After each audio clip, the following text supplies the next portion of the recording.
এই এই লোকটার কথা শুনলেই মনে হবে আওয়ামী লীগ রিকনসিলিয়েশনের পথে যাচ্ছে, কিন্তু আওয়ামী লীগের যারা কেন্দ্রীয় নেতৃত্ব তারা কিন্তু রিকনসিলিয়েশনের পথে যাচ্ছে না।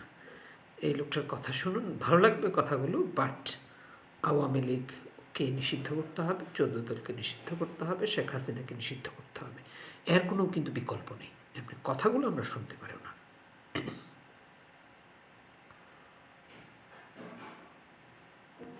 গত 15 বছর ধরে মেজর জেনারেল জিয়াউর রহমান সম্বন্ধে যা বলছেন, এই গত কয়দিন আগে আমি একটা বক্তব্য তার শুনলাম, পুরো 180 ডিগ্রি রিভার্সাল। জি, আপনি বলেন এটা কি অ্যাসেট না লাইবিলিটি? লাইবিলিটি। বলেন কেন উনি এভাবে কথা বলতে, আমাকে জিজ্ঞেস করেন কেন এভাবে কথা বলতেছে, কেন এইভাবে 360 ডিগ্রি ঘুরে গেল? বলতেছে এই কারণে যে শোনা যায় যে উনি বঙ্গবন্ধু কন্যা জননেত্রী শেখ হাসিনা অত পাত্তা ইদানিং পাচ্ছেন না, সুতরাং এমন কিছু আজে বাজে কথা বলতে হবে যেটার কারণে বাধ্য হয়ে ওনাকে বলা হবে না না না তুমি একটু চুপ করো, থামো, একটু আমাদের কাছে থাকো। It's a very chip political tactics. আপনি 15 বছর আওয়ামী লীগ, যুবলীগ, ছাত্রলীগের ছেলেমেয়েদেরকে মেজর জেনারেল জিয়াউর রহমান সম্বন্ধে এক ন্যারেটিভ দিলেন, এখন আপনি কলকাতা গিয়া লাইভ ক্যাম একটা লাগাইয়া, ওয়েব ক্যাম একটা লাগাইয়া আপনি এখন আরেক ন্যারেটিভ দিতেছেন। তাহলে ওটা তখন দিলেন না কেন? যখন মেজর জেনারেল জিয়াউর রহমানের বীরুত্তম খেতাব বাতিল করা হচ্ছে, যখন মেজর জেনারেল জিয়াউর রহমান নাকি পাকিস্তানের চর, উনি নাকি পাকিস্তানের গুপ্তচর, উনি বাংলাদেশের সাথে যখন এইসব কথাবার্তা বলা হচ্ছিল, কিছু কিছু লোক বলছিল, তখন আপনি সাধারণ সম্পাদক আওয়ামী লীগের, তখন কি আপনি থামাইলেন না কেন? তখন আপনি বললেন না কেন? আজকে বললে আবার নেত্রী রাগ হয়ে যাবে, এই জন্য হয়তো বা না। কেন নেত্রী রাগ? কোনোদিন নেত্রী রাগ হবে না, আমি বিশ্বাস করি না। আমি মনে করি না যে যুক্তিসঙ্গত ভাবে কোনো কথা নেত্রীকে যদি বুঝায় বলা যায় তিনি রাগ হবেন। কেন তিনি রাগ হবেন? এতই যদি রাগ হইতেন তাহলে আওয়ামী লীগ এত বড় দল চালানো যায় নাকি? নেতৃত্ব কি বলছি যে আমরা অভাগার দল রে ভাই। একটু ভাত, মুড়ি, মুরগি, চিনি, মধু খাওয়ার জন্য আমাদের যে দায়িত্বের জায়গা সেটা আমরা পালন করিনি, আমিও করিনি।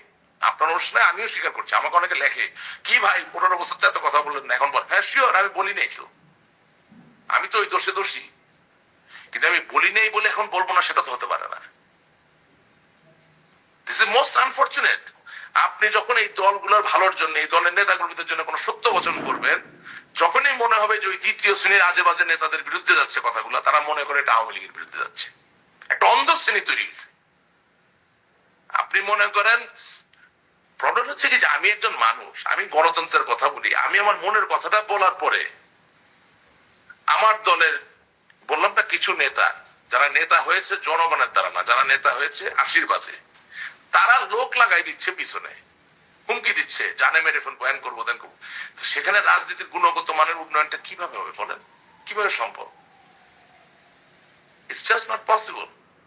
এবং বিলিভ ইউ মি, আপনারা একটা জিনিস খেয়াল করতেছেন না যে জামাত ইসলামীর উত্থানটা মূলত কোথায় হচ্ছে?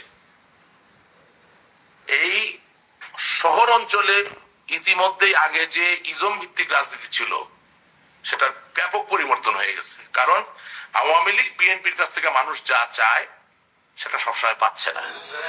পরিবর্তনটা ধীরে হচ্ছে, কিন্তু হচ্ছে।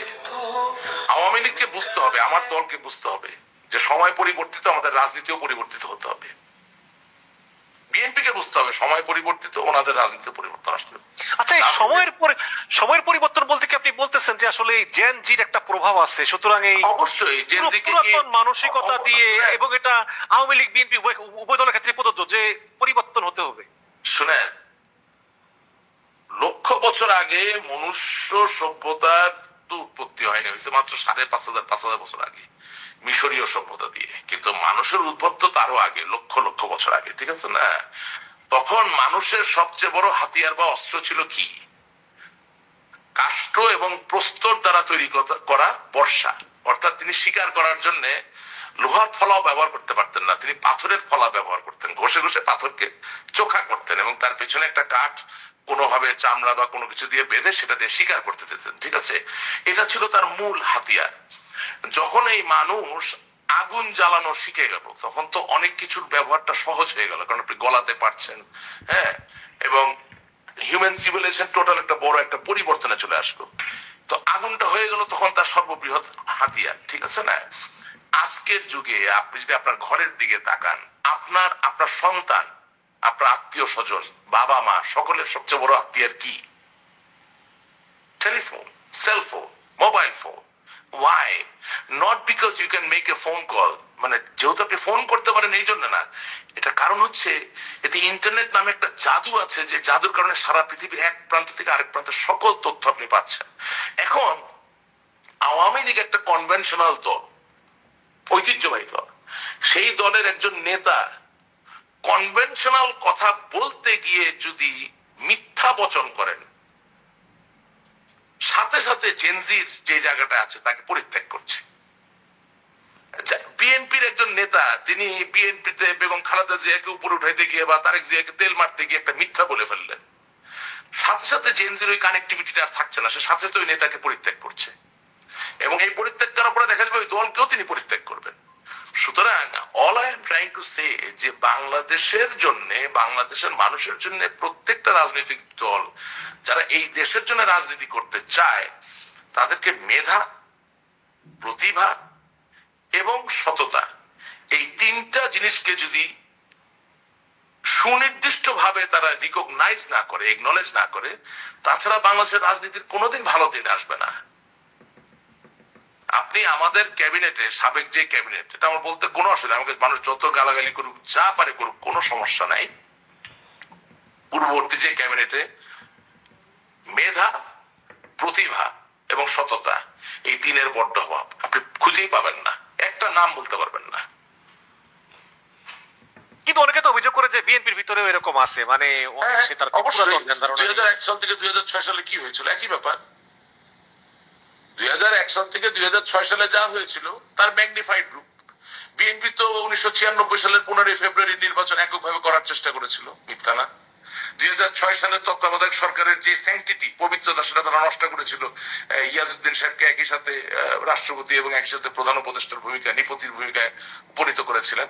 কে এম হাসানকে প্রধান বিচারপতি থেকে প্রধান উপদেষ্টা করার জন্য এই যে বয়সের যে ম্যানিপুলেশন বিচারপতিদের তারা করেছিল, মরহুম ব্যারিস্টার মওদুদ আহমেদ সাহেব, শিওর তারাও একই দোষে দোষী। আমি তো কাউকে, শুনেন, এখন এমন একটা জায়গায় এসে দাঁড়িয়েছি যে এই জায়গায় আসলে কার দোষ বেশি কার দোষ কম এটা আপনি মাপতে পারবেন না। কিন্তু আমরা আমরা আমরা দেখলাম যে আসলে আওয়ামী লীগ নির্বাচনে অংশ নিতে দেওয়া হবে না, সেক্ষেত্রে আমেরিকা বা পশ্চিমারা তেমন একটা কা করতেছে কোনো না। reaction তারা নাই। কোনো রিয়েকশন নাই, শুধু ভারত বলতেছে যে ইনক্লুসিভ ইলেকশন। এবং এবং আপনি অনেকবার বললেন যে শেখ হাসিনার কোনো বিকল্প নাই। অবশ্যই আপনি আওয়ামী লীগ করেন, আপনি অবশ্যই বলবেন আপনি শেখ হাসিনার প্রতি আপনার অবশ্যই আস্থা আছে। কিন্তু আমরা যখন দেখি যে মানবাধিকার লঙ্ঘনের দায়ে মৃত্যুদণ্ডপ্রাপ্ত, আবার যখন দেখি যে 832 ভরি স্বর্ণ তার ব্যাংকের লকারে, আবার যখন শুনি যে অডিওতে একজন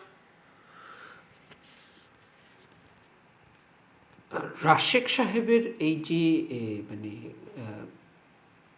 চর্চাটা, আমি এটাকে সমর্থন করি এই জন্য যে আমার মনে হয় এরকম রিফ্ল্যাক্টরি প্র্যাকটিস যদি জামাত এবং বিএনপি করে, এটা তাদের রাজনীতিকে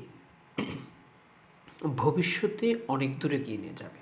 যে রাশেক রহমান সাহেব যে রিফ্ল্যাক্টরি প্র্যাকটিসগুলো এখন করছেন, রিফ্ল্যাক্টরি কথাগুলো বলছেন, মিররিং করছেন, সেলফ মিররিং আর কি, হ্যাঁ, এটা খুবই দরকার। তাহলে এটা হচ্ছে রাশেক রহমানের ওনার যে এই যে কথাগুলোর প্রথম পর্ব, দ্বিতীয় পর্বটা আমি কিছুক্ষণ পর আপলোড করছি আমার কমেন্ট সহ।